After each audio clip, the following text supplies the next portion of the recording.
మీరు ఇక్కడ ఈ ఈసీజీ మిషన్లు స్కానింగ్ మిషన్ల నుంచి రియల్ ఎస్టేట్ వైపు అడుగు పెట్టడానికి కారణం ఏమంటారు? బేసిక్గా ఏదైతే ట్రేడింగ్ బిజినెస్ చేస్తున్నానో నా అప్పులు తీరాలా. నా అప్పులు తీరాలంటే ఇవి తినడానికి తిరగడానికి నా స్టాఫ్ పనికి వస్తే కొంతవరకు సంపాదించగలం. ఈ పాత అప్పులన్నీ అందరికి ప్రామిస్ చేసిన, మీకు 1 ఇయర్లో కడతా, నేను మీకు ఖచ్చితంగా వెనక్కి ఇస్తా అని చెప్పేసి. ఒకటే మార్గం రియల్ ఎస్టేట్ అయితేనే తీర్చగలను అని ఒక ఆలోచన వచ్చింది. అంత డబ్బులు వస్తాయి రియల్ ఎస్టేట్లో? డెఫినెట్గా వస్తాయి. రియల్ ఎస్టేట్లో మీరు ఎంత చేసుకుంటే అంత డబ్బులు వస్తాయి. ఎందుకంటే మనం ఒక ల్యాండ్ ఒక ఎకరా కింద కొంటాం, దాన్ని పీసులు చేసుకొని అమ్ముతాం.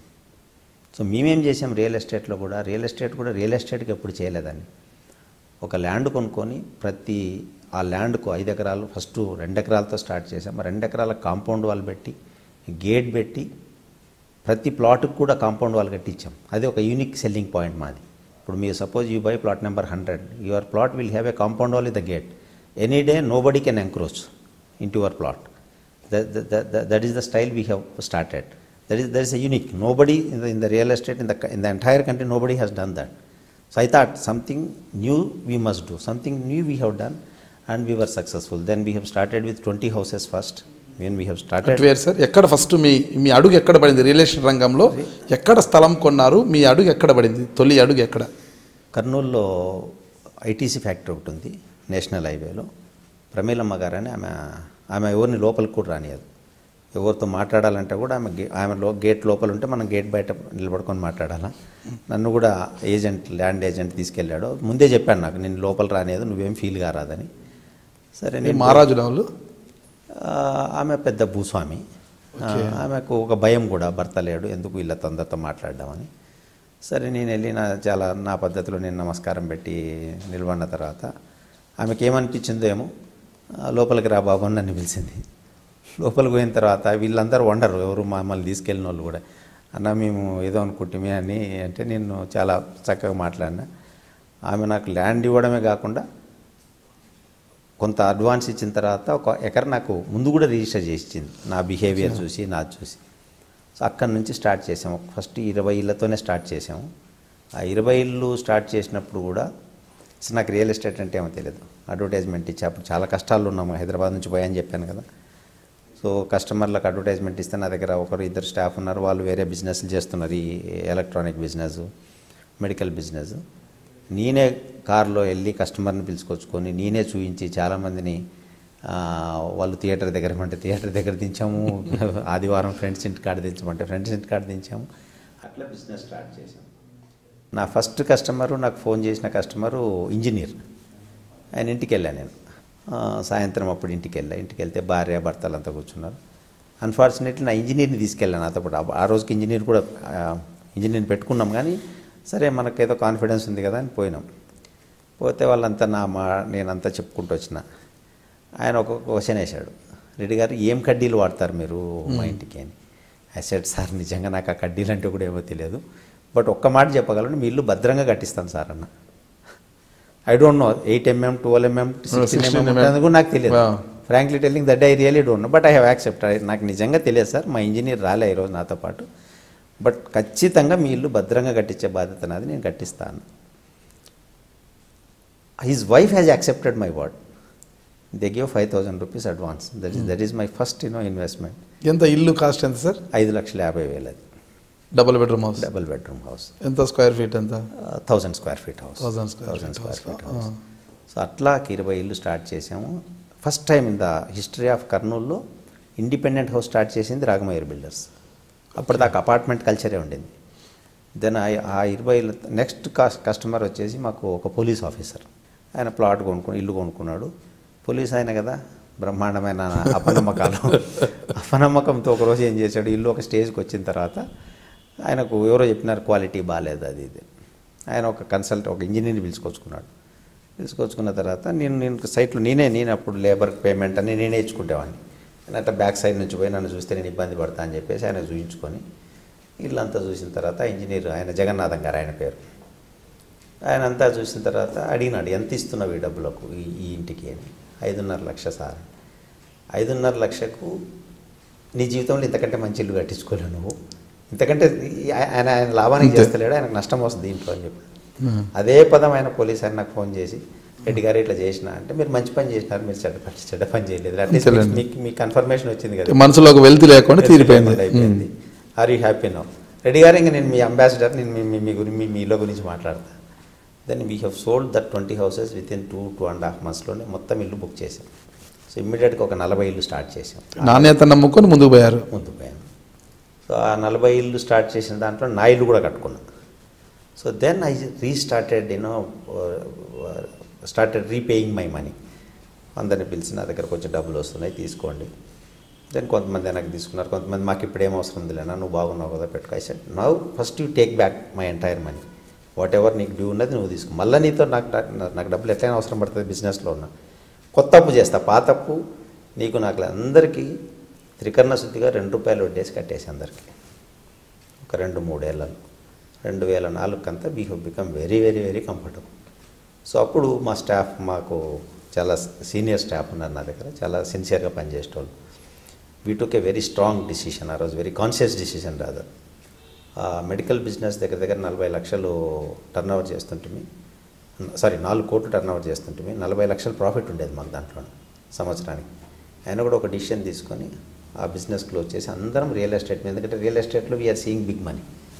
So then we have started taking bigger projects. 2004లో ఒక్కొక్కసారి 4 ప్రాజెక్టులు స్టార్ట్ చేసాం.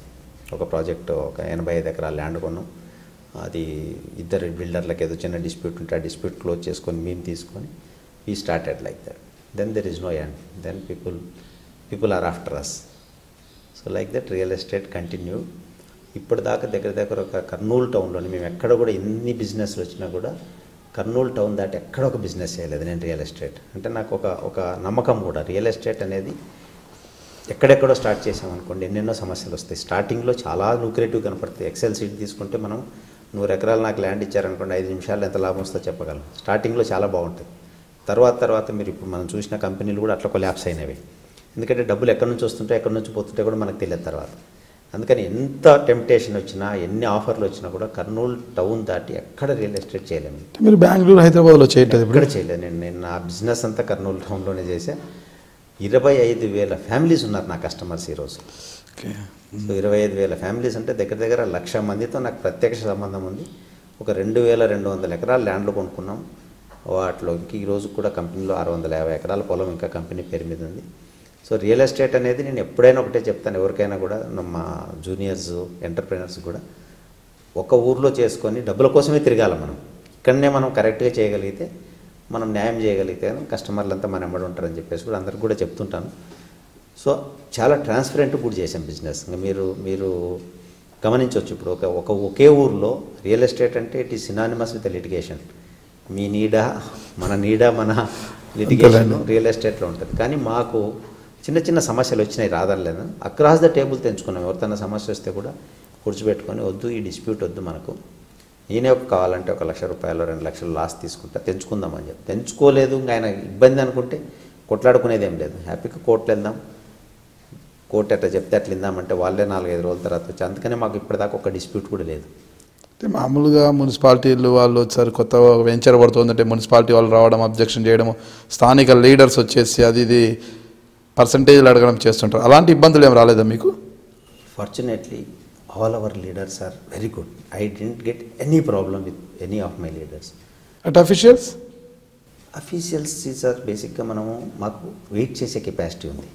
ఏదైనా ఒక అప్రూవల్ కోసము ఈరోజు అప్రూవల్ ఇచ్చాను అనుకోండి, నాకు రేపే కావాలంటే మనం we have to do with them, we have to go and you have to on demand we have to pay something. But నేను పేషెంట్గా వెయిట్ చేయగలను.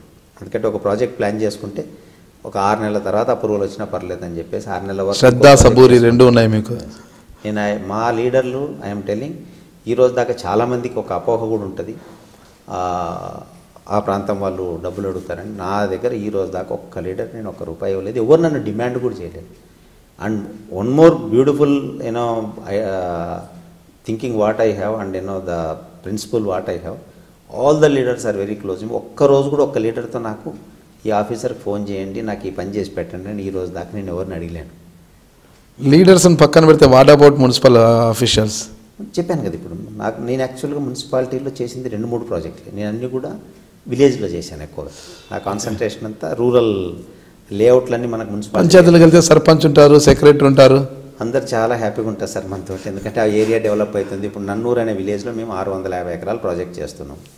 650 ఎకరాలు ప్రాజెక్ట్ చేస్తే ఆ ఊరు ఈరోజు ఎంత రిచ్ అయిందంటే purely because of Ragamayuri builders ఆ ఊరికి దగ్గర దగ్గర 45-50 లక్షల రూపాయల రెవెన్యూ వస్తుంది ఇప్పుడు.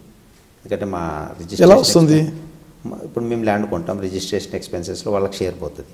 మేము దగ్గర దగ్గర సంవత్సరానికి 1000 ప్లాట్లు అమ్ముతాం. 1000 ప్లాట్లు అమ్మితే 4.5 కోట్లు నేను స్టాంప్ డ్యూటీ కడతాను గవర్నమెంట్కి. దాంట్లో 30% వాళ్ళకి వస్తుంది.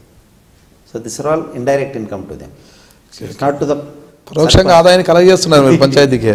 ఆల్మోస్ట్ మేము క్లోజ్ టు ఎవ్రీ ఇయర్ గవర్నమెంట్కి ఒక 10 కోట్ల రూపాయల దాకా ట్యాక్స్లు కడతాం in the form of registration expenses, service tax, sales tax, income tax. ఈరోజు దాకా రియల్ ఎస్టేట్లో ఇంత ట్రాన్స్పరెంట్గా బిజినెస్ చేస్తున్నది మేమే.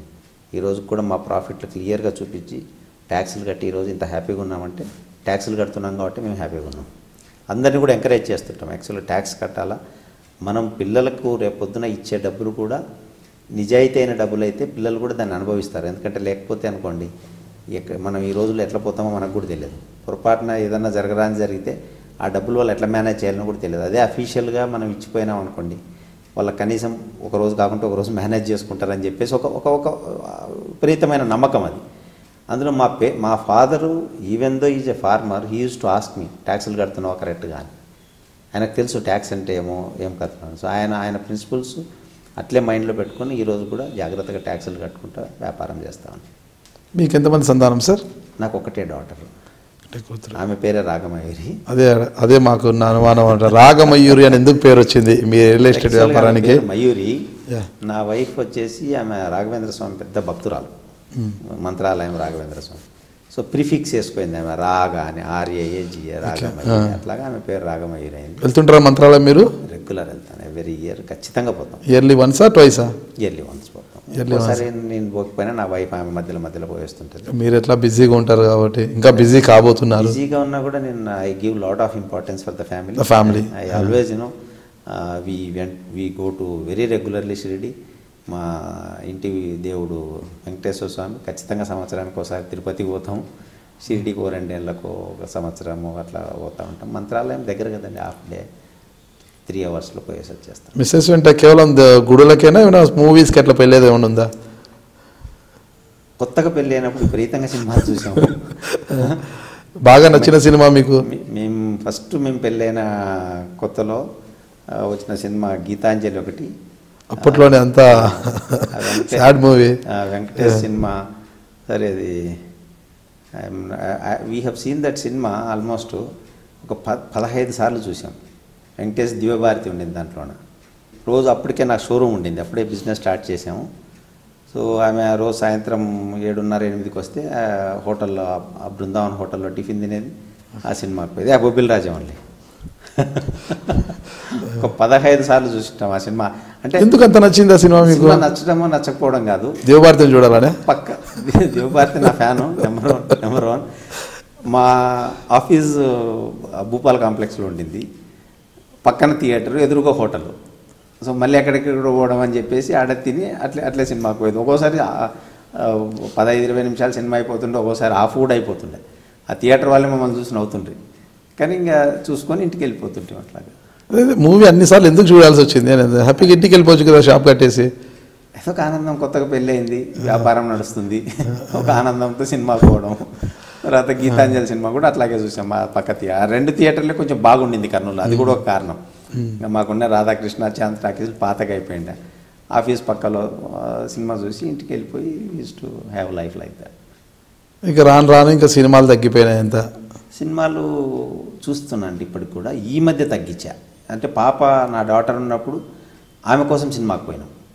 ఆమె ఏదో ఫ్రెండ్స్ వచ్చి చెప్తారు కదా ఈ సినిమా బాగుందంటే, ఖచ్చితంగా ఆమె కోసం ఆమెను మళ్ళీ ఒక్కదాన్ని పంపించడం బాగుంటుందని చెప్పేసి ఆమె కోసం సినిమాలు చూసినాం. బట్ నాకు కూడా ఇంట్రెస్టే. ఈరోజు కూడా సండే వచ్చిందనుకోండి, అంటే ఈ 3 నెలల నుంచి ఆ పని చేస్తలేను. సండే వస్తే ఏం పని పెట్టుకోను, మార్నింగ్ 7-8 నుంచి రాత్రి సినిమా అయిపోదాకా టీవీ ఆన్ చేసుకొని చూస్తూ ఉంటాయి, ఏదో ఒక ప్రోగ్రామ్. అంత తీరుకుంటుంది సార్ మీకు? అంటే Sunday I don't keep any job. Okay. Earlier I use to keep, now I'm not keeping any job on Sunday. Staff ఉన్నారు, వాళ్ళు చూసుకుంటారు. ఈ మధ్య ఒక 1 month 1.5 month అయింది, మళ్ళీ ఎలక్షన్ స్టార్ట్ అయింది. So now I'm me doctor ఏం చేస్తున్నారు సార్? మా అల్లుడు ఆయనకు సాఫ్ట్వేర్ కంపెనీ ఉంది హైదరాబాద్లో, సనిన్లా. సనిన్లా. ఆమె ఇప్పుడు హైదరాబాద్లోనే సెటిల్ అయిపోయింది. అక్కడే. కేజే రెడ్డిని, రాగమయూరి బిల్డర్స్ అధినేతను మీరు చూస్తున్నారు ఐ డ్రీమ్ న్యూస్ని.